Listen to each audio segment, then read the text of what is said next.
Welcome, everybody. We're just going to take a moment here to get set up on Facebook and let everybody start trickling in.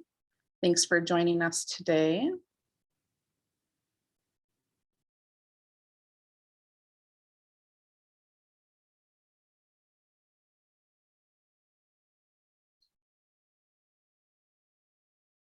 All right. Thank you for joining us today. Welcome to the 14th annual Fox Cities Book Festival. And today's event, we are super excited to have Zhanna Slor for At the End of the World, Turn Left. Happy to have you virtually with us today, and we really look forward to gathering in person again next fall.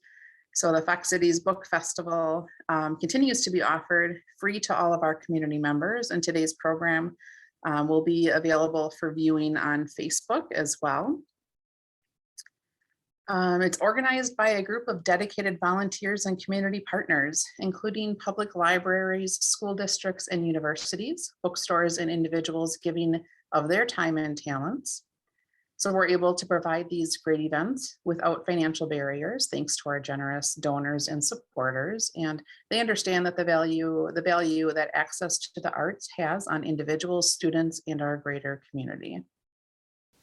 If you think supporting local authors, building an engaged community of readers, introducing students to authors and bringing free educational and arts events to our communities is important, we encourage you to support the Fox Cities Book Festival. It is only possible because of our sponsors, and there are many ways that you can support the festival, and we thank you in advance for any donation or participation. We ask that during the presentation today, our audience acts as good digital citizens, respecting our speaker and each other, following our code of conduct. Any harassment or disrespectful behavior or language will cause you to be removed from today's event. And during the presentation, you'll have an opportunity to ask questions of our speaker. So we'll ask you to use the Q&A function in Zoom and type your questions there, and then we'll do our best to answer as many as we can during our time together. Those of you joining on us on Facebook today, leave your questions in the comments and we will make sure to connect those to the author as well. So now the moment that you've been waiting for. Thank you for joining us again. We are here to introduce you to Zhanna Slor. Although this is Zhanna's first novel, her short stories have been published frequently by The Forward and the Michigan Quarterly Review and a number of other publications. Her new book, At the End of the World, Turn Left, was named by Booklist as one of the top 10 crime debuts of the last year, and it's getting rave reviews from places like Publishers Weekly, Crime Reads, and NPR. We would like to give a warm welcome to Zhanna. Hi. Oh, wait, now I can't hear you. Oh, I'm here. Okay. So I guess I will summarize my book for anyone who hasn't read it. It's about a Russian immigrant family in Milwaukee. One of the sisters, adult daughters, goes missing, and the dad asks the other sister to return from Israel, where she's been living abroad, to help find her.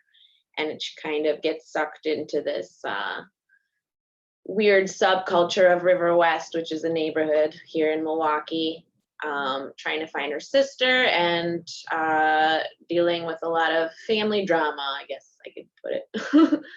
So I'm gonna read an excerpt from chapter 7. It's when the younger daughter, Anna, is going to pick up her grandparents for a party. And yeah, I'll just jump right in. So,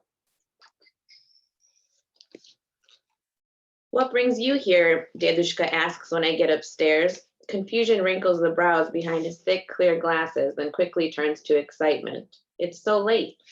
What? It's only 5. We go to that party at Marik's, I explain in broken Russian. Why you aren't wearing clothes? Instead of answering, my grandpa happily pulls me into the apartment where the television is blasting Russian news. He struggles with the remote, pressing at least 5 or 10 buttons that I can tell even from here do not control the sound, if it's the right remote at all. I walk over and press the power button on top. So what's new in Putinland, I ask jokingly when it's quiet. My grandpa, a man who has survived a concentration camp, the Russian army, and entire decades of near starvation, shrugs now in the face of Russia. Oh, who cares? It's not our problem anymore, Dijka says. Then why are you always watching the Russian news, I want to ask, but don't. He looks behind him toward the open doorway to their bedroom, a small barrier of wooden beads hanging over the tiny hallway. Mila, Anastasia is here, he tells me. He yells, he tells me to sit down, sidis, and points at the couch. But for the last decade and a half, the couch has been covered entirely by various old itchy rugs they'd, like nearly everything inside, brought with them from Ukraine. I do not particularly enjoy sitting on 25-year-old rugs, especially when they are being used as couch covers. Instead, I choose a chair by the small dining room table, the granite top cluttered with white doilies and crystal bowls also brought over from Ukraine. I drop my winter hat and coat on top of a pile of unopened mail, a stack of photos that came from one of my cousins. Because she has so many siblings, my grandma has many nieces and nephews, and they are all starting to have children, a fact she never lets me forget for a moment, even though I'm barely 19 and very single. My grandpa, his bald forehead now perspiring from sweat, yells a second time, Mila, Anna is here. Yidishka, we have to go. Why aren't you ready? My grandma finally waddles out in a paisley robe, looking half asleep and smelling like old unwashed clothes. She sits down on the rug-covered couch and immediately asks me when I'm going to get married. Her thin white hair is matted as if she just woke up, which can't be true at 5 p.m. I want grandchildren, she says, melodramatically. You have grandchildren, I say, pointing to myself. I'm old. I'm going to die soon, my grandma says. You're not going to die soon, I say in English. My babushka has a penchant for languages. Knew 5 of them before moving here, and now she's the only one in the family above 50 who can technically understand me, but most of the time she chooses not to. I'm not going to start having babies with random people because you have a headache or whatever. Did I say random people? You should only marry a Russian Jew, babushka continues to lament. This part she emphasizes as if she hasn't been telling me the same thing my entire life. I still can't understand why it's so important to her. They may have a mezuzah next to their door now, but we don't even celebrate Hanukkah. I find the concept of religion very creepy. Who needs more orders, let alone from made-up things who live in the sky? I have enough people telling me what to do, thank you very much. Leave her be, my grandpa says, sitting down on the couch beside her. Did we move to America just to marry Russian Jews, I ask, switching back to Russian, which gets better and better as it approaches a subject that is so familiar with. Why didn't we stay in Chernovtsi then? My grandpa starts to laugh, but then stops himself when he sees my grandma's face. She continues along in her speech, now on the part where everyone hates the Jews. It's some version of this rant every time I see her. Everyone, they all want us dead. Believe me, I know. For the millionth time, this is America, I sigh. It's all the same everywhere, my grandma continues, shaking her head. Oh, you'll see one day. Just because no one is trying to kill us now doesn't mean they won't again. She stands looking suddenly agitated, but doesn't go to her room or take any clothes out of her closet. I'm starting to see why my dad sent me up here instead of going himself. Not that it matters to me. I already have one foot in the grave. But for you, Mila, my grandpa yells, enough. It's okay, Diadushka, I sigh. She's allowed to have her own opinions. It's true, but I have wondered how their opinions could diverge so much on the same issue. Is my grandmother more stubborn, or does she merely have a better memory? My grandpa escaped a concentration camp on his own 2 feet after watching his entire family die. Baba Mila spent most of the war hiding in a farmer's shed. Not that it's so much better to sleep on a pile of hay and wait anxiously to be caught, but you'd think of the 2 of them, my grandpa would be more pessimistic. The only reason for the disparity I've come up with is that maybe some people choose to hold on to their traumas while others throw them out like a worn out coat. Maybe you can decide between it making you weaker or making you stronger. Or maybe the decision gets made without your input at all, and you have to live with that. The most traumatic thing that ever happened to me was moving to America, which is nothing in comparison. I don't even remember it. Just the shadow of a feeling I can never put my finger on. Babushka turns back to me, ignoring her husband of over 50 years. Have you spoken to your uncle lately? Supposed to be buried right next to my brother, Nikolai, and he's trying to take the spot right from under my nose, my own nephew. That can't possibly be true, Babushka, I say. I stand up and look toward her bedroom door, hoping she will get the hint. When she doesn't, I take off my coat and place it on the chair. It's close to 80 degrees in their apartment, so I might as well not pass out from heat exhaustion. It is true. You don't care. You've forgotten all about us. I didn't forget, I interject. Yes, you did. You've forgotten us old people. You've forgotten Russia. Good luck to you, Devichka. It won't work. It's in your soul forever. It doesn't matter where you go. You may be in America now, but you cannot merely cut off your roots and continue to walk. She looks away into nothingness, then starts shaking her head in disbelief. I don't entirely disagree with her on this point, so I stay silent. In Russia, I was so happy. I had my whole life ahead of me. Now I just sit around waiting for death. The way she emphasizes the word death, smerta, makes me start laughing. I don't know why. It's not like I haven't heard it before. I've heard it all before. I simply never realized how funny it is. I laugh so hard, tears rush from my eyes. Oh, she's laughing at me now, Grandma Mila says, staring straight ahead. Ha, ha, ha. Ha, ha, ha. I'm funny to her. What a funny shutka, Baba, I say, laughing even harder. I'm a joke now, she asks, slowly looking at my grandpa. No, Babushka, I said, you made a joke. It was funny. I'm a joke, she says. That's not what I said. My grandpa claps his hands together. Mila, come on, let's get dressed. Yes, I was happy in Russia, my grandma continues, even with Stalin and the war and all the lines. She sits back down, swaying forward and back, almost as if the last conversation didn't even happen. Are you really missing Stalin, Babushka? I've heard this all before, but I never fully considered what she was saying. Of course she isn't, my grandpa says gruffly, no longer looking at either of us. We all thought he was a great man, Baba Mila is saying, a hint of pride in her eyes. But you know that he wasn't, right? I ask, incredulous. I may suck at history, but they lived through this. Shouldn't they remember? You wouldn't understand, she says, with a brief disapproving glance at my unwashed hair and ripped jeans. You weren't there. You never had to wait in line for bread. Mila, my grandpa snaps, enough already. You're not happy here? I press on. Sometimes I don't know what she wants from me, except maybe to go back in time and be my age again. I'm sure it doesn't help that they never leave their apartment, have nothing to do now that we don't need them anymore. You'd rather have Stalin? Phew, I'm not talking about Stalin, Baba Mila grunts, even though she was indeed just talking about him. You're too young, you wouldn't understand. Understand what? When I was your age, I didn't believe the old people either, she says. Who did you know in the USSR that was 80? I'm no history buff, but I know it's very unlikely she knew many people above 60. Most who survived the war still died young from so many years of starvation and stress. And in our family, hardly anyone survived the war. Babushka shakes her head. Now I have one foot in the grave. Mila, my grandpa yells. What? We're not newlyweds anymore, skipping down the beach, she says. Dedushka starts to laugh. Ha, you skipping down the beach. That's something I'd like to see. I look at my grandpa. Dedushka, are you not happy here? I ask, suddenly wanting to know.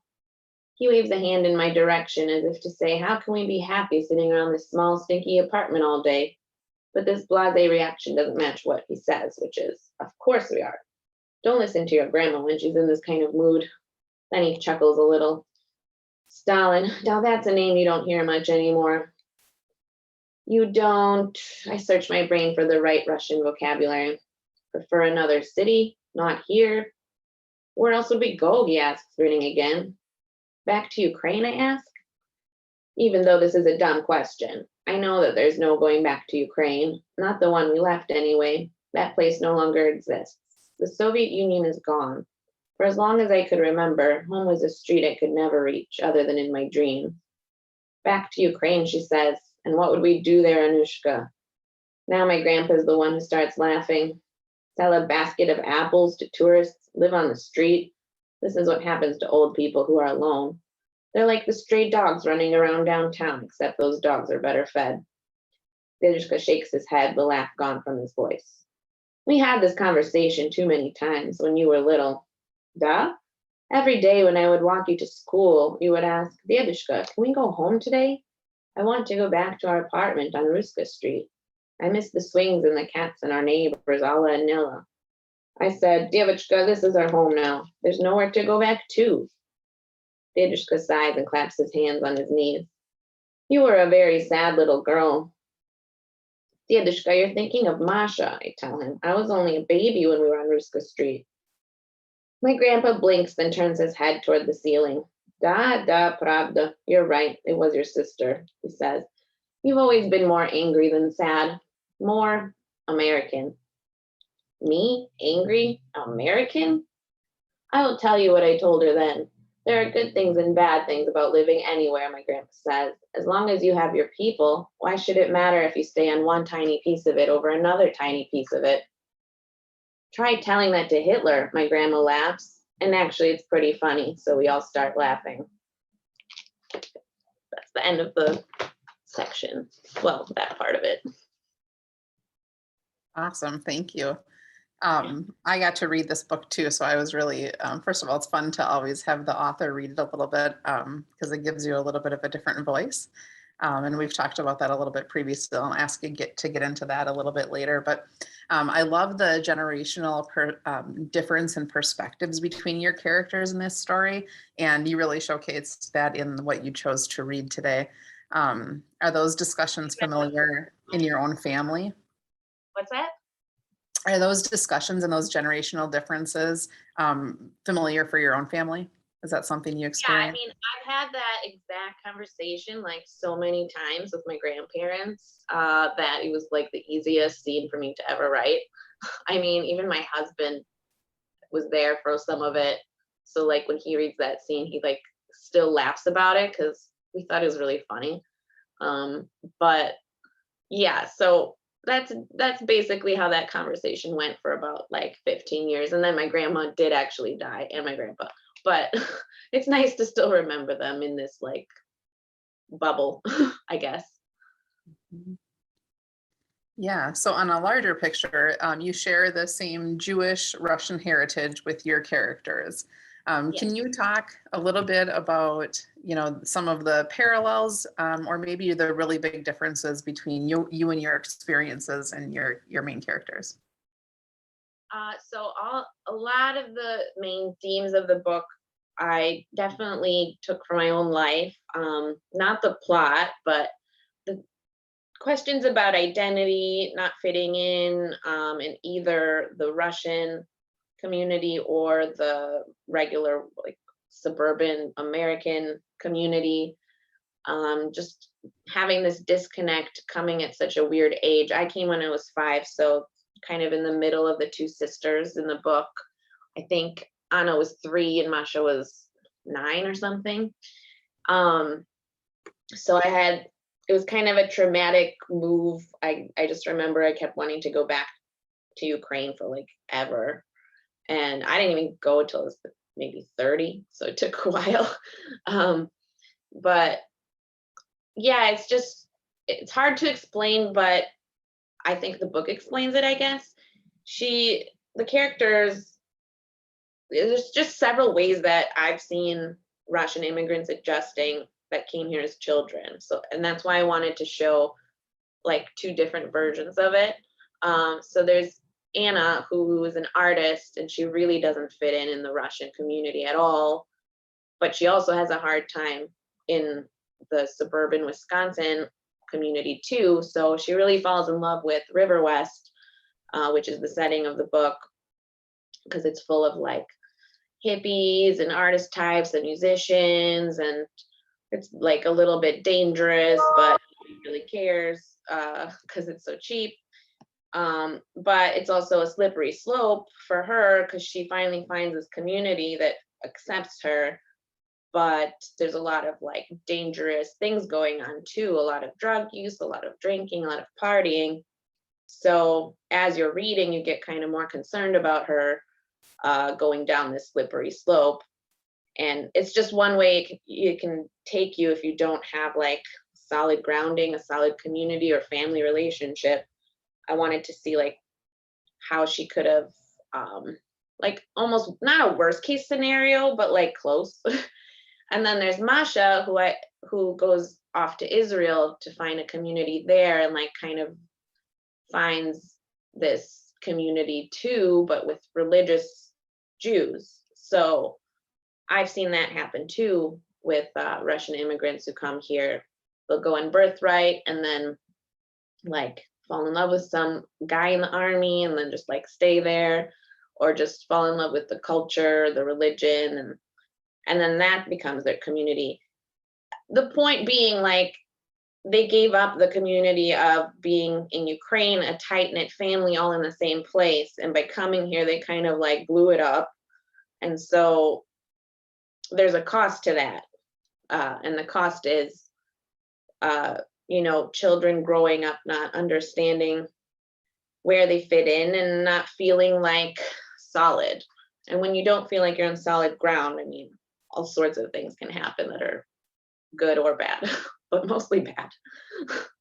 So anyway, I didn't have either of these particular experiences. I kind of wanted to show extreme versions of it. I did live in Riverwest and I had a very good time there, but I did not go on a crime spree by any means. Did party a little too much.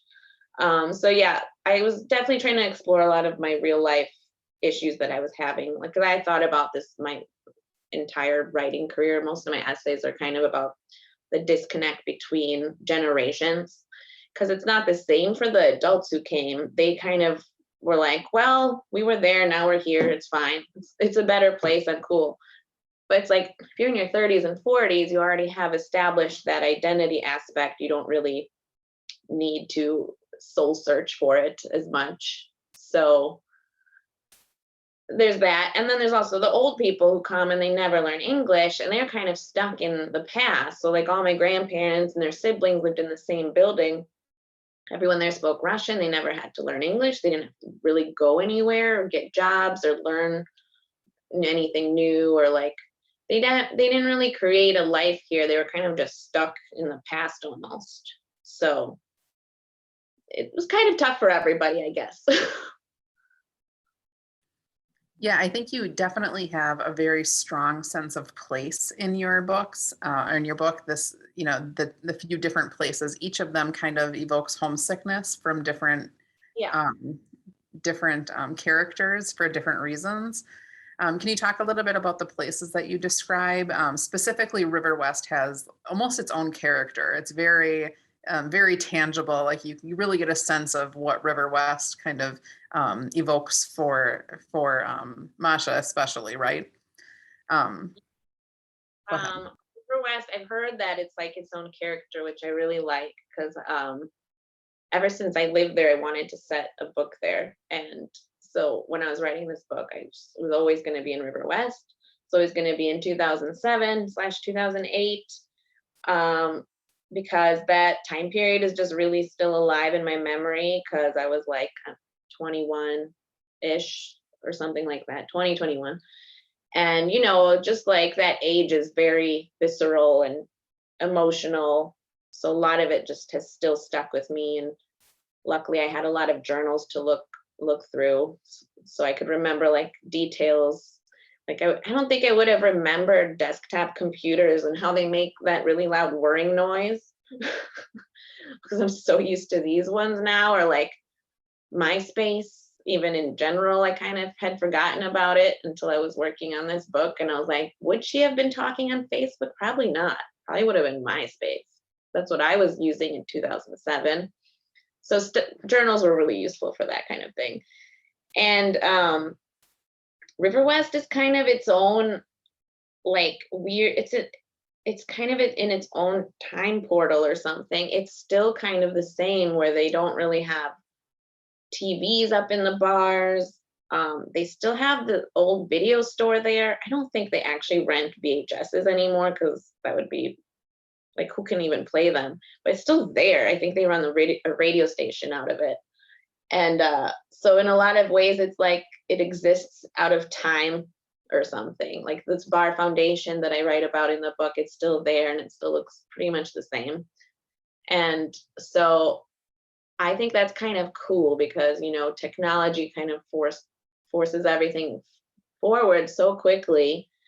And if you go to the bar now, everybody's staring at their phones. And I just had this nostalgia for like pre-iPhone era.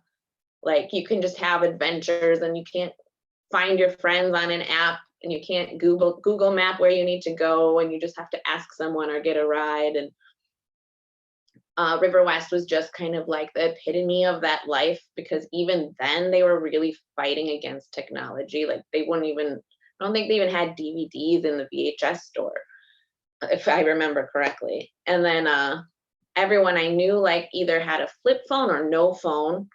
I remember having to like just show up at people's houses and be like, maybe they'll be there. I don't know. They don't have a phone. There's something really fun about that I miss in our time, where we can just like find anybody and text them at any point and they're going to answer. So that was a huge part of why I said it in Riverwest, just because they're so against technology that they're still a little bit like that. And then the other reason is just a very strange place. I think the closest I've ever read is maybe something like Brooklyn, maybe. You know, like the mixture of personalities and subcultures is very unique. And so I thought for a book that would be a really cool place to set it, because it's just a lot of strange subcultures mixing up into one, like half a mile radius. It's a small neighborhood. That's why you would run into everybody, you know, just walking down the street to the bar. So yeah, and then of course I met a lot of strange people there too, and I really wanted to use them in this book. Like I was just listening to my audiobook and I forgot about a lot of it. And then I was like, oh yeah, I remember I had this friend who told me to get a snake because my energy was so dark. And I was just like, why though? Just no explanation.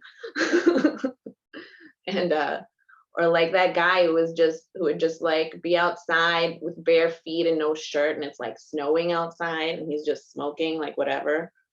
Weird people. But also like that's the kind of people I want to write about.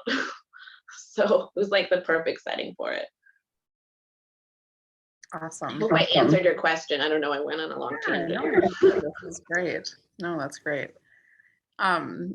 So yeah, I mean, you talk about technology a little bit, and that really kind of is a big part of the story, because I don't want to give too much away or anything, but part of the mystery of the story would probably not happen in the same way if technology was present, right? So a lot of the story is about the connection or lack thereof between the two sisters, and kind of how that impacts the mystery, right?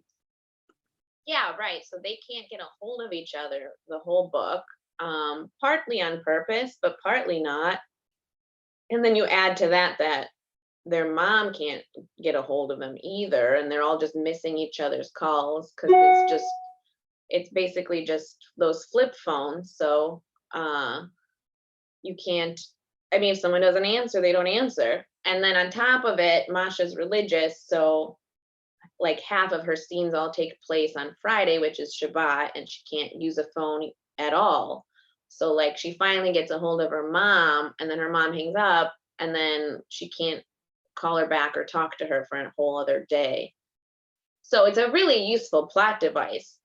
But it would be harder to do now. I mean, even now they don't use their phones on Shabbat, I guess, but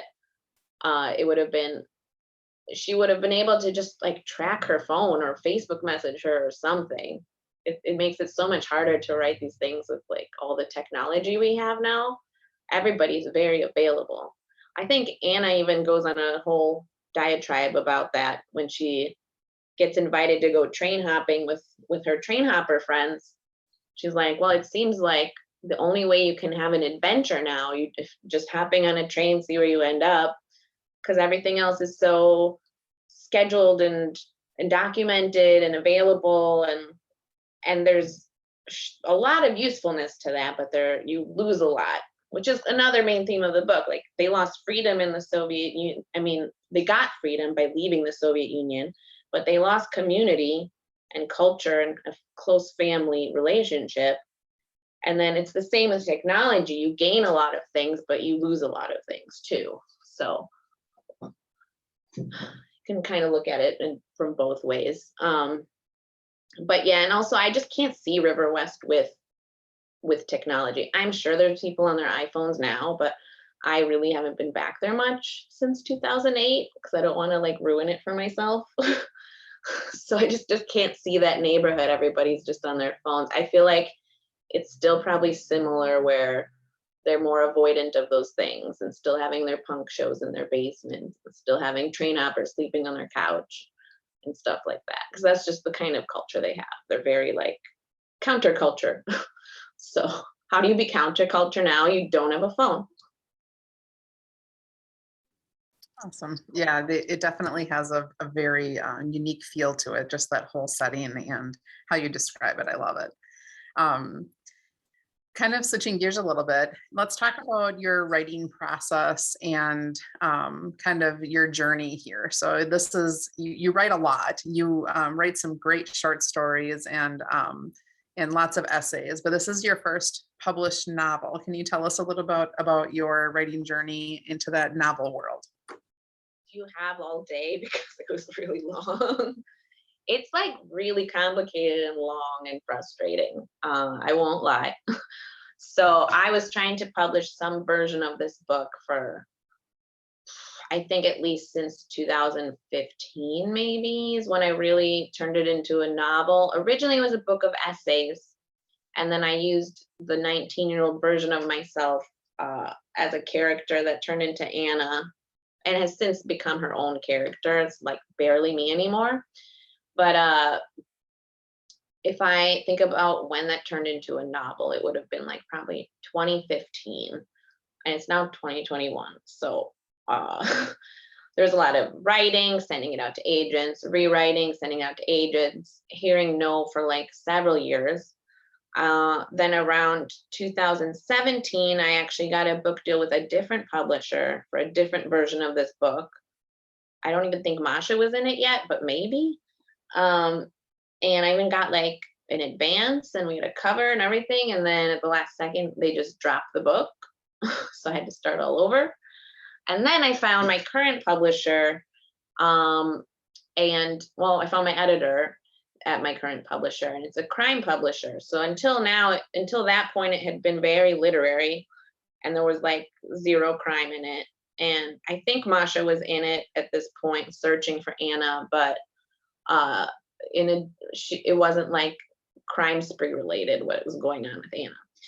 So my editor pushed me for like almost a year. I think we worked on it back and forth, just getting it more into like a crime mystery, still literary, but like it had to have crime in it. So every time I would call her and check on my latest draft, she'd be like, I like it, but still not enough crime. This is a crime publisher. And I realized that I had like a block in my head and I didn't think I could do the crime writing stuff. So finally I just sat down and I wrote this really like tense scene at the end at this drug dealer's house in like one sitting. And I just felt like, just like came out. So I'd been procrastinating it for no reason. I just wasn't confident in my crime writing abilities, I guess. So then after that, after I finally got through and did the stuff at the end, she was satisfied with it. And then I sold it. And that was like May of 2020 during like the height of the COVID thing. So, and then it came out when that was still going on, which caused all sorts of problems. My book was stuck in a warehouse for like a month, so nobody could get their copies. That was really frustrating. So it's just been it's been an unusual journey. I don't think that's how it goes for most people. I would say it just took a lot of persistence and just emailing and rewriting. I mean, I probably wrote like so many versions of this book that I could have, the amount that I've cut is probably like 4 books or 5 at this point. And then at the same time, I was also working on a young adult novel that I'm trying to sell and failing, so I'll probably have to rewrite that again. So I would just go back and forth between these books, send a million emails out, wait for months and months till somebody answered me. Mostly would be no. Then I would like rewrite it again, send the emails out again. So I would say that took about like 6 years, 5 or 6 years. And that's not including the book I wrote before that for 3 years I was trying to sell, and I ended up throwing it out because it just wasn't good. It's all a learning process, though. That's what I tell myself.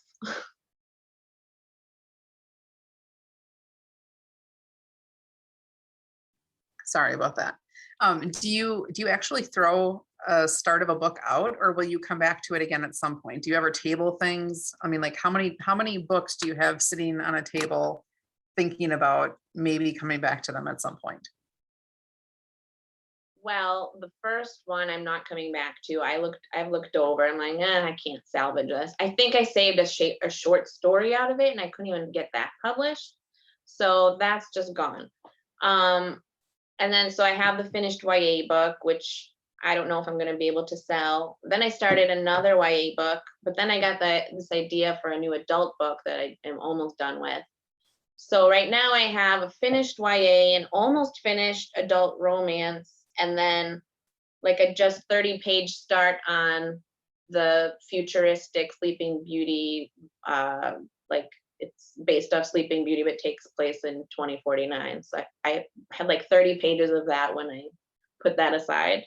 So that'll be my next thing probably after I finish this romance that I'm working on. So it's a lot. That's awesome. So not staying with the mystery theme at all, or the crime theme. No, and so I have to find a new agent and publisher. So that is going to take me like another like year probably well, it might be easier because my book's out, and I'm already in touch with a few people about my new book, like agents. So hopefully it'll just be a matter of like just sending it to them and they'll just like it right away. I mean, I doubt it will happen like that because it never does, but I still have hope. Yeah, And I love that you're the book, I mean, there is a book out, so they at least know, like, if it's not perfect, that I can make changes to it and fix it. right. I love that you're creating this wide range for yourself and pushing yourself in different literary directions. You're gonna be a pro at all of it. That's really cool. I just don't want to write the same book over and over. Like, I got all my ideas about the Jewish Russian identity issues and art and like generational gaps. That's gone. That's out in this book. Out of my system. I don't want to use those characters again. I don't really want to talk about the ideas again. So now I'm always just like, I want to do something different. And I've always wanted to write a YA book because that just seems like a good market. And it's like just lighter and more fun. The YA book that I did, it has magic in it. So, and then I was not planning to write a romance like ever, but then I just had this good idea and I just went with it. And it just also just came out in like 2 months. So like, I guess wrote a romance novel. That's awesome. Yeah, you're gonna have a lot of opportunities for really cool things like that. I can see that in your future. You did a great job with the book that you wrote already. So I'm excited to see what's coming up next. You talked about, we've talked about in the past, your audio book coming out just recently, and your chance to listen to that read by someone else, your words. And I just wanted you to talk a little bit about that and what that was like for you as an author to hear your first book in audio format. Yeah, that was so weird, but awesome. It's kind of hard to explain. When I just heard the sample, they had released a sample like a month earlier. And I was like, this is too weird. I'm not gonna be able to listen to this whole thing. I'm like cringing. But then when the whole book came out, I actually got really into it. I think I listened to it in one day. It was like 11 hours. The whole thing, all day I just had it as I was doing stuff in my ears. It was almost like a different book, I thought, because like the voice actors would put stresses on certain things that I didn't intend, or like the tone would be dark or kind of even mean sometimes, or like they made they made Rose with when she was talking about her snake, like giving Masha a snake. They made her sound like such a hippie, and that's like not how I was. I mean, she's a little bit of a hippie in my head, but like the way they made her sound, she like sounded really high or something. And I was like, that's kind of an interesting take, though. It's almost like just a different version of my book where the characters are just slightly different. It wasn't how like I pictured a lot of these people talking, but that's also a problem of basing characters off of people you just know what they sound like. So it was making them more fictional almost than I'd already made the characters. So it was very cool. The only thing was with some of Anna's stuff, the voice actor just mispronounced a lot of the Russian words. So that kind of distracted me. And sometimes I was like, I hope people understand what she even means. It was like really like that off. So that was my only complaint. Otherwise, I thought it was awesome and they did a really, really good job. And it made me see the book differently because the character of Zoya, for example, I thought it was kind of more vague what her purpose was with I won't get too into details, but I didn't see her as a nefarious character per se, but then the audiobook narrator did. So from the beginning, she sounds like, oh, I shouldn't trust this person, just from the tone of her talking. So it was kind of slightly different than how I would have read it, which it would have been more like neutral, if that makes sense. So it was really, really cool. I liked it. Also, the Russian accents, they made me laugh so much. Because I was like, this sounds just like my dad. It's hilarious. That's great. I love that the thought of kind of taking your words and giving them a little bit of a different life than maybe you had envisioned in the first place. And not that it's, better or worse, but just a little bit different. And it has to be so interesting from the person that thought up those words and thought up those characters. So very cool. Kind of a part of the process, I would say. What was that? It's probably the coolest part of this whole process for me. Like even cooler than having the book in my hands. Oh, neat. Congratulations. It's really exciting. Kind of along those same lines then, if this were to be grabbed and made into a movie, what do you think, who would you put in those leading roles? I wish I thought of that in advance. I was going to, and then I forgot. I think for Anna, I don't know if the age would be right, but what's that girl from Edge of 17? She's in a bunch of movies, brown hair, and she plays Emily Dickinson on an Apple TV show. Oh, what's her name? I'm not going to know it, but if anybody does know it and they want to throw it into the Q&A, I'll shout it out. That's who I picture with Anna. Haley Steinfeld. Yeah. Okay. So she's like around the same age and she's such a good actress. So I would pick her for Anna. And then I think for Masha, I would picture like a young Zooey Deschanel type of actress, like kind of dirty but cute, I guess, but not her because she wouldn't fit with the age at this point. Maybe like Dakota Fanning. She's really good. Probably doesn't look Russian at all, though. I don't know. Would we want them to look Russian? Probably. Or It's at your least character. I don't know. I kind of just let them pick, as long as Ben Affleck's not in it. He's like totally ruined Gone Girl for me. That's great. That's wonderful. I hope you get to decide, work on those decisions someday. That'd be really fun. I'm sure they won't. If it ever was a movie, I'm sure they would not ask me. Right. Right. So while you were writing this, though, or looking back on it, do you have a favorite scene or chapter in this book that was like something you just really felt connected to? I have a few favorite scenes. So the one I read is my favorite to read just because it's kind of light and funny, but also has a lot of deep undertones and issues going on, which is a combination I like. I really like the scenes with Liam and Masha in the beginning, because they're just they have a lot of tension, and I like their dialogue. It's kind of like witty, but also like they could tell that they have a history and they're kind of mad at each other. So that's definitely. And then I kind of like the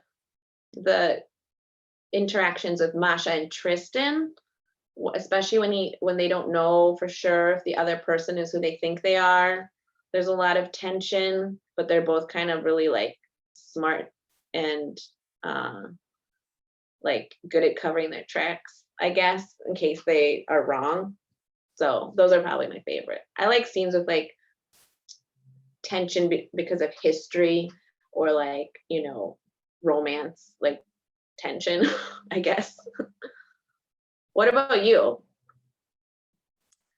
I liked the dialogue a lot. So you had a couple of different scenes where there was some pretty great dialogue. One of them you read earlier, but I liked the kind of getting to know the characters a lot and their history. And I also was really taken by how there was always kind of that little angst about where they were and where they wanted to be. So when they describe kind of where they want to be, it just gives us such a good developed picture of the character. Like you kind of get a little bit of a bigger glimpse into why they're doing what they're doing right now, because there's always kind of this hidden story behind them too.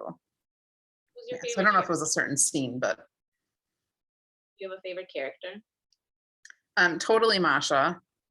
I just liked her, and I liked her kind of I don't know, perception of Riverwest, and she just fit in there in a lot of ways really cool.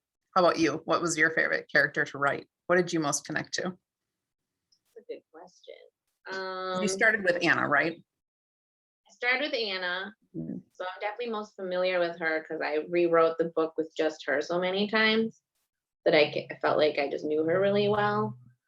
I also feel like I know Masha really well. Everybody thinks I'm Masha, but I'm not. More Anna than Masha.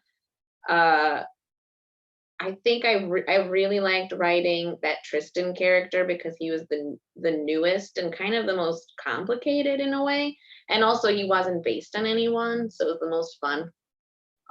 It was kind of like a good workout for my brain, just to kind of figure out, like, you know, how much should he be bad and how much should he be good, because you're not gonna like him if he's just a bad guy. And you know, I wanted him to have a relationship with Anna, and you're just gonna think Anna makes no sense if she's with this guy who also treats her bad as well as he's like a criminal. So he was kind of probably the trickiest for me to write. I had to work on him a lot. But the grandparents are definitely the funniest. They're kind of supposed to kind of be like the humor, the comic relief of the book, and also they're completely based on my grandparents, so it's kind of nice when I read those parts. It's like I'm hanging out with them again, so that's kind of cool. And yeah, I would say Tristan, most interesting for me. Oh, can't hear you. Again, sorry, I keep doing that. Yeah, totally. I agree. I really like Tristan too, and I was Some people torn. really hate Just him. what's that? Some people really hate him. I've read in my reviews. Really? I thought he was great. He was it was that kind of that wobble back and forth between, is he a good guy? Is he not a good guy? And then There you're was like, kind of like, is he both? Yeah. right. Yeah, it was really nice. You did a great job with character development for that. Let's see. So I just wanted to, someone just gave you some kudos, and good for you for your persistence with, you know, getting that book published and sticking with the process of it, because it can be long and involved and tedious, but we're so grateful that, you know, authors like you stick with it and get through it and put out great books, because we get to read them. So what advice would you give to any new writer who is struggling with that process and has a story to tell, but kind of just getting that first step into the publishing world? I would say don't go to grad school because it's really expensive, and you can kind of do workshops and stuff now outside of school, and it's just way cheaper and you kind of get the same experience. Most cities have something like that. I'm still paying off my grad school debt and it's been like 10 years.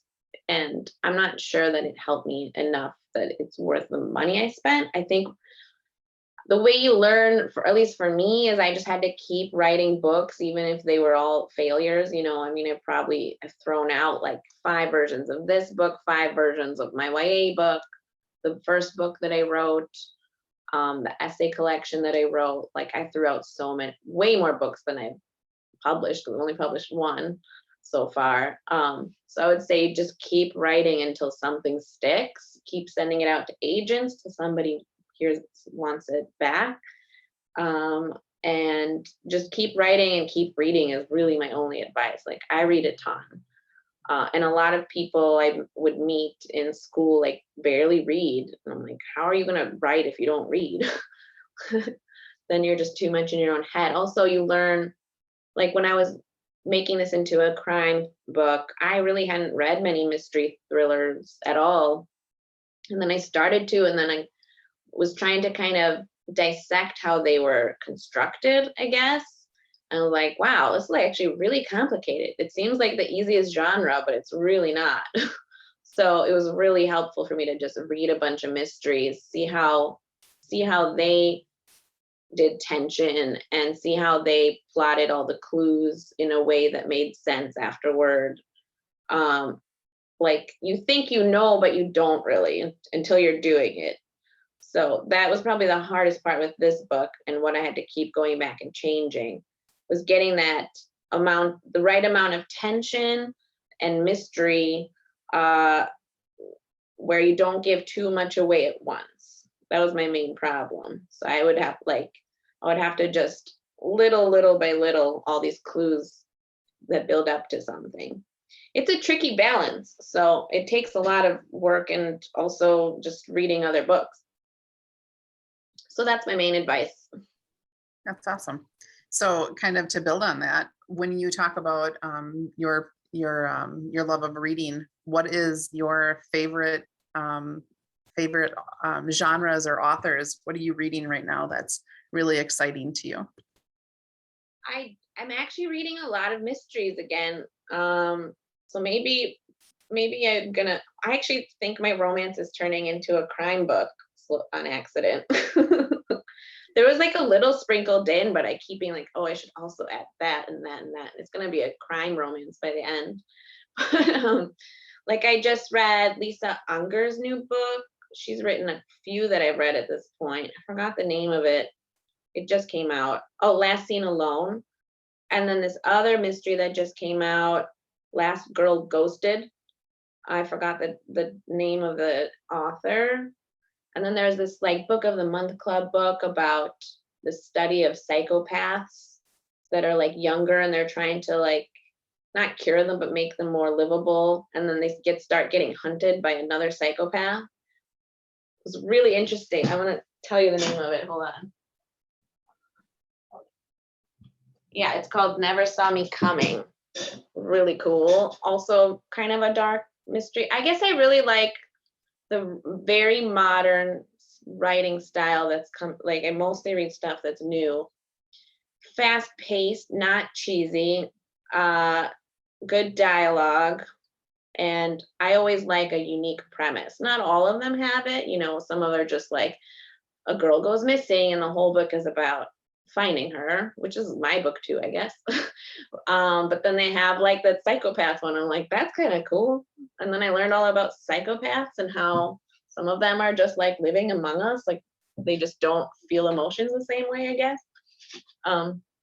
So I think I've read those just in the last week. I've been on a reading kick. So definitely like, I follow crime reads now ever since they wrote about me a bunch, and they just every week have like a new list of books that come out, and I just go through them, and that's usually where I get them now. I would read a literary book if I heard about something good though, because I still do book of the month club. I don't know if you know what that is, but they'll like send you a book every month. Yeah. So oh, I can't hear you. I keep muting myself. I'm so sorry. Do you still write for some of the short story publications that you've been writing for in your essays? No, I just really don't have time for short stuff at this point, and I feel like my name is out there enough. Like, there's probably 40 things you could find. Mhm. So, and like, I'm kind of out of ideas for essays. I really excavated my memories in my brain. I wrote probably like 40 essays. And then the stuff for the forward, that's more like if an idea comes about, since it's more writing about culture than myself. If I randomly will have an idea, I'll email the editor. And the last couple you just wasn't into, and I was like, okay, fine. And I just haven't had a good idea since. So it's kind of more like if something comes up that I want to write about real quickly, that's more cultural, I will, because I like working with the forward. Um, but other than that, I'm really trying to focus on finishing this romance that might be a crime book. My head's like really there all the time. I'm always like thinking about what to do and how to fix certain things. Awesome. So if you were to find yourself in a category of, if you like this author, try this one, if you were to find yourself in a list like that, who might you be compared to? Well, I don't know if other people would agree, but Gillian Flynn is like a huge influence on me. Her book Sharp Objects, I've read like 3 or 4 times, and it kind of inspired Masha's first couple chapters. It was a similar like dark return to your hometown, run into characters you don't want to see vibe. I love that. Um, Obviously she's far more advanced in her career. She hasn't been writing lately, which is sad. I know she's mostly in TV now, which is another thing I'm jealous about. But Gillian Flynn, I think Lisa Unger too. I mean, I've read a few books of hers now, and like, she kind of has some quirky characters and she does the crime thing. So I would say her too. And I would have to, I think, Amazon has that for me, and I wish I remembered what it put, because I was like, that's interesting. um, I'm not sure with this book, because my book is a little bit strange, I have to admit. Like those weird subcultures, and then also being Russian and Jewish and an immigrant. Oh, White Ivy, the book White Ivy. What's her name? Like Susan something, maybe. She's like an Asian American immigrant. Mhm. That was the book that's been the most close to this book, because she's also dealing with immigrant identity stuff, and it's a crime book, and it's very literary. Have you read it? I I have think not. it's Susie Yang is the name. They sold it to Netflix, like, so I'm sure everyone will know about it once the show is out. About a year ago they sold it to Netflix, but it's a very, very similar vibe, like literary crime, immigrant family, parents who don't understand their children, like very similar, and it's Awesome. really good. Okay. Yeah, you've given us some great things to look for.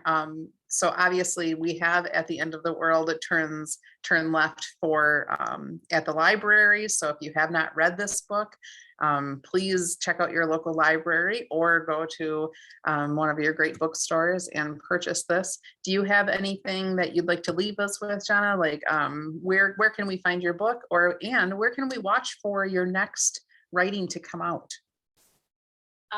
You can follow me on Twitter. I really don't post much, but anything writing related, like when my audiobook comes out, when it came out, I posted, or like reviews, I'll post. I'm just not on there very actively. You can also go find me on Facebook. I mostly only post about writing too, but sometimes other things. And then yeah, I think that's it. What was the other question? I feel like there were two. Yeah, just mostly where people can find your book. Find Most my book. Yeah, Amazon, and like obviously it's better from an indie bookstore. If you I mean, you shouldn't use Amazon, whatever, but I'll take it from wherever. Yeah, we do have links on our page for the Fact Cities Book Festival for our local bookstores too. So check those out, or check out your local library. But we Yeah. definitely want you to go out and read this book. It's incredible. Great story. Thank you so much for sharing with us today. So And this one was, oh yes, go ahead. If you have read my book or do read my book, please review it on Amazon or Goodreads. I always need more reviews. Even if it's not good, it's fine. Like if you didn't like it, it's fine. It's not for everyone. Yeah, no, it's great to see what other people are saying about books too. It really gets us excited to read them. So yeah, that's a great plug. So today is the first full day of the Fox Cities Book Festival, and we've got a few more days running through Sunday. So please join us at the upcoming events. If you haven't registered for the upcoming events, you can do that still now and join us for these great authors. Thank you so much for sharing all of the information about your book today and how you broke into this world. We're so excited to see what you come up with next. Thank you. Thank you for having me. It was really fun. Thank you. Have a great day, everyone.